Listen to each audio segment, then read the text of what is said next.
Hello students, यहाँ पर हम देखने के लिए जा रहे हैं क्लास 10th एनसीईआरटी का मैथ है। एक्सरसाइज हमारे पास है 5.2 और क्वेश्चन नंबर यहाँ पर देखने वाले हैं 90 नंबर यानी कि 9th नंबर का क्वेश्चन है। अब ये क्वेश्चन क्या कह रहा है और इसके बारे में हम बात करते हैं। यदि किसी एपी के तीसरे और 90 पद क्रमशः 4 और -8 है तो इसका कौन सा पद शून्य होगा। अब जो प्रश्न है ना, इसमें सबसे पहले बात समझ लो, एपी के बारे में कुछ भी पता नहीं है, यानी कि एपी का प्रथम पद क्या हमारे पास एपी का प्रथम पद है, इसमें बता दो। तो बोलोगे नहीं है, ये वाला नहीं है, ठीक है। इसके बाद एपी का सार्वांतर है, बोलोगे ये भी नहीं है। तो ना ही प्रथम पद है ना ही सार्वांतर है, तो क्या हम एपी लिख सकते हैं क्या? बिल्कुल नहीं लिख सकते हैं।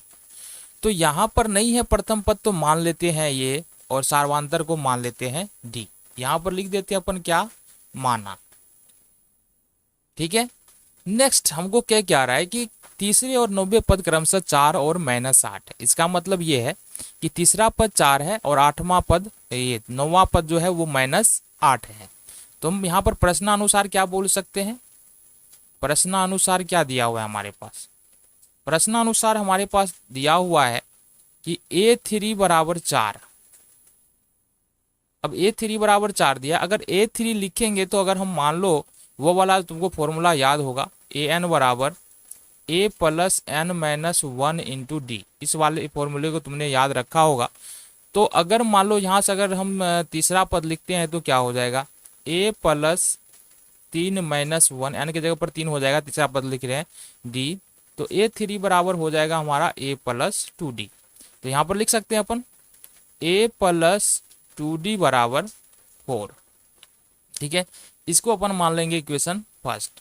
देन हमारे पास दिया हुआ है यहाँ पर तथा तीसरे और 90 पद, 9वां पद है हमारे पास A9 बराबर, ये दिया हुआ है अपने पास कितना, -8। अब जाहिर सी बात है अगर A9 लिखेंगे तो क्या लिखेंगे, A प्लस 8D और बराबर में -8। तो ये अपने पास हो जाएगा इक्वेशन नंबर 2। अच्छा, A प्लस 8D कहाँ पर आया, सेम बात यहाँ पर करेंगे। तो यहाँ पर क्या लिख सकेंगे, A9 लिखना है अपने को, तो A के जगह पर A हो जाएगा, प्लस हो जाएगा, और 9 माइनस 1 करना है, N के जगह पर 9 रखना है और D कर देना है। ये कितना आ जाएगा, A प्लस 8D आ जाएगा। तो समझ में आ गया, चलो बहुत बढ़िया। अब अपन को क्या करना है, समीकरण 1 और समीकरण 2 को सॉल्व करना है। तो लिखेंगे यहाँ से समीकरण 1 और 2 से, ठीक है। तो समीकरण 1 क्या हमारे पास, समीकरण है A प्लस 2D बराबर 4, A प्लस 2D बराबर है 4, और समीकरण 2 है A plus 8D, A plus 8D बराबर में -8। अब इसको सॉल्व करते हैं। सॉल्व करने के लिए क्या करना पड़ेगा, दो चर वाले रैखिक समीकरण है, तो यहाँ पर A का गुणांक समान है, लुप्तीकरण विधि का हम लोग प्रयोग करेंगे। ये माइनस घटाएंगे तो ये माइनस होगा, ये भी माइनस हो जाएगा और ये प्लस हो जाएगा। बातें समझ में आ गई।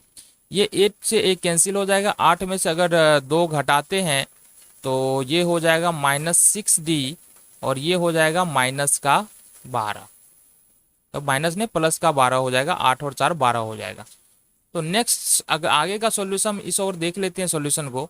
तो यहाँ पर हमारे पास निकल के आ रहा है 6 -6D बराबर 12। तो D बराबर अगर निकाले तो ये निकलेगा 12 बट्टे में -6, इट मीन्स 6 दूनी 12। तो D का मान तुम्हारे पास यहाँ से -2 निकल के आ रहा है। अब D का मान समीकरण 1 या 2 में रखो। D का मान समीकरण 1 में रख देते हैं। समीकरण 1 क्या है हमारे पास, A प्लस 2D बराबर 4। A का मान कुछ नहीं है अपने पास और D का मान अभी अभी हमने निकाला है 2 - 2 बराबर 4। तो देखो यहाँ से A माइनस 2 दूनी माइनस का 4 हो जाएगा बराबर 4 हो जाएगा, और इस तरह से हम लिख सकते हैं A बराबर 4 प्लस 4, ये माइनस में इस तरफ आएगा प्लस में हो जाएगा। ये हो गया हमारे पास 8। तो A का मान निकल गया हमारे पास कितना, A का वैल्यू निकल के आ रहा है यहाँ पर 8। अच्छा, A का मान 8 आ रहा है ना, अपने को बोल क्या रहा है निकालने के लिए कौन सा पद शून्य होगा। तो यहाँ पर मान लेंगे, माना कि एपी का nवां पद शून्य है। कौन सा पद, nवां पद शून्य है। इट मीन्स इसका मतलब क्या हुआ कि अगर an बराबर लिखेंगे तो ये कितना हो जाएगा, 0 हो जाएगा। चलो जी थोड़ा सा इसको ऊपर किया जाए। ए एन बराबर लिखेंगे तो क्या लिखेंगे, 0 लिखेंगे। अब ए एन बराबर फॉर्मूला बता दो क्या होगा, जो लगाते हैं ना, A plus N minus 1 into D बराबर 0।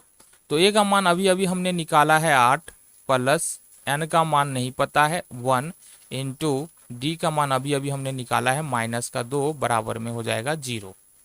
ये हो जाएगा अपने पास 8, और यहाँ पर मल्टीप्लाई कर लो एन को -2 से, तो -2n हो जाएगा। इसको डायरेक्टली हम लिख ही लेते हैं, ये हो जाएगा -2n, और -1 को -2 से करोगे तो ये हो जाएगा प्लस में 2, बराबर हो जाएगा ये हमारा 0।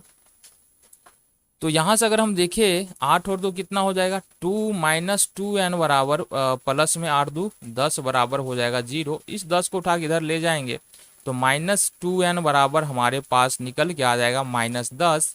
देन हम n बराबर अगर लिखते हैं तो -10 बट्टे -2, 2 से 2 कैंसिल आउट हो जाएगा, 2 पंचे 10 हो जाएगा। तो ये हमारा जो आंसर है वो निकल के आ गया 5। यानी कि इस एपी का 5वां पद जो है ना वो क्या होगा, 0 होगा। तो ये हमारा उत्तर हो गया।